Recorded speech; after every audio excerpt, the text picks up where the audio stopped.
Assalamu alaikum dostlar.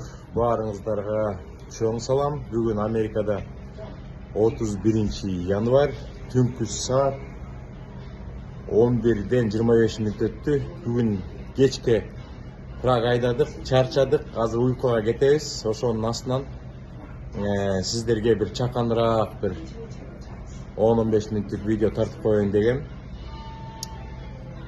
Колдон келишинче видеолор тартып атабыз достор.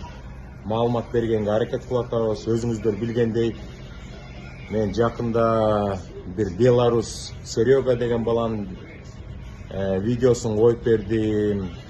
Буга чейин Казакстандан келген карындашыбыздын видеосун коюп бердим. Экөө тең тракта иштейт. Трак жумушу боюнча ойлорун айтып, видеолорун чыгарышкан. Акыркы күндөрү мага Америкадан 2-3 мекендештерим чалды. Көптөн бери жашаган мекендештер, даже американский паспорттары бар мекендештер, просто аттарын айткым келбей атат да. Бүгүн хейтерлерге арнап бир видео чыгарып коеюн дедим. Мен сыйлаган эле байкелер. Жакында бир байке чалып айтат: "Алмаз, мурда биз кыргыздар аз жашачубуз Америкада. Саналуу кыргыз болчубуз, сый жасачубуз, барчылыкта жашачубуз. Эми ошол сөздү кантип айтты билбейм. Азыр деген Кыргызстандан Америкага швальдар толуп кетти дейт да. Анан мен айттым: "Ай байке, сиз деген мекендештер жөнүндө эмне деп айтып атасыз?" десем, ошондой эле ачык эле айтып атам: "Мурдунун суусун тарта албаган швальдар толуп кетти" дейт. Филадельфиядан дагы бир сый байкем чалып атат. Ал да көптөн бери жашайт мыякта Америкада. Ал дагы: "Алмаз, эмне эле маалымат берип атасың" дейт. "Бербей эле койбойсуңбу? Эмне кыласың аларды чакырып" дейт. Аттарын просто айткым келбей атат да. Көптөгөн мекендештерден жаман сөз угуп калат. Достор, Кыргызстандан, Россиядан, Европадан келем деген мекендештер 7 өлчөп бир кесип турган бул жака келгилечи. Бул жака келип ыйлактабагылачы. Мигранттардын жашоосу жеңил эмес. Мен азыр сиздерге айтып атам, эртең менен саат 6-да жумушту баштагам. Түнкү саат 11-ден 20 мүнөт өттү. Бир күн кечке иштедик. Азыр өзүңүздөр көргөндөй уйку келип чарчап турам. Ошондой жумушчу. Жумуш ошондой, оор жумуш. Мен деген 3 жумадан бери үйгө бара элекмин. Мына азыр жүк алып Небраскага бартам, Небраскадан үйдү көздөй кеткенге аракет кылам. Өзүңүздөр көрдүңүздөр, видеолорду көрсөттүм, трак бузулду, жолдо калдым, ачка болуп, ошондой күндөр бар да. Анан жумуш Кудайга шүгүр, иштеп атабыз. Ушул тапкан акчабыз менен арам эмес, адал эмгек менен күнү-түн иштеп, өзүбүзгө жеткирип, ата-энебизге жеткизип, туугандарга жеткизип, жашоо өтүп атпайбы? Эл көрүп атабыз, жер көрүп атабыз дегендейчи.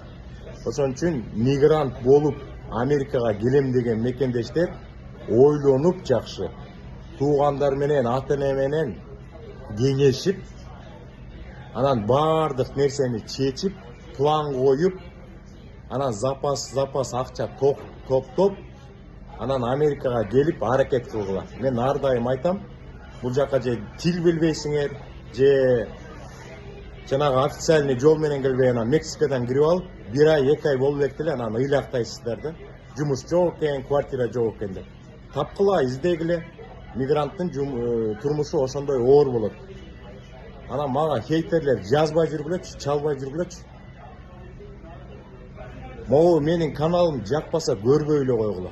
Жаман комментарий жазасыңар, сразу блокко кетесиңер.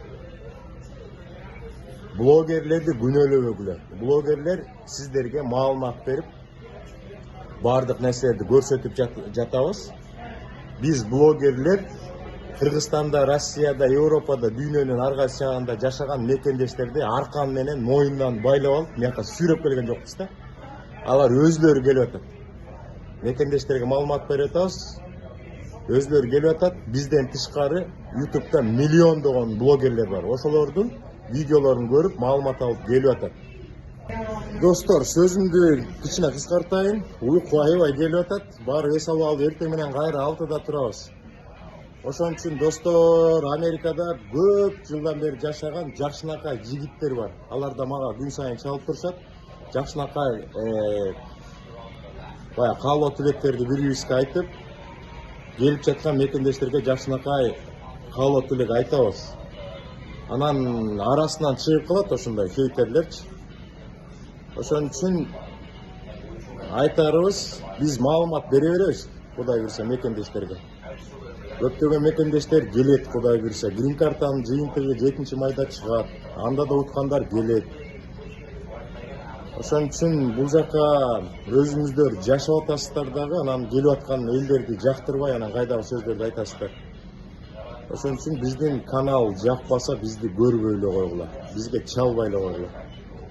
Калган келем деген мекендештерге ийгилик, ак жол, баарыңарга жакшылык.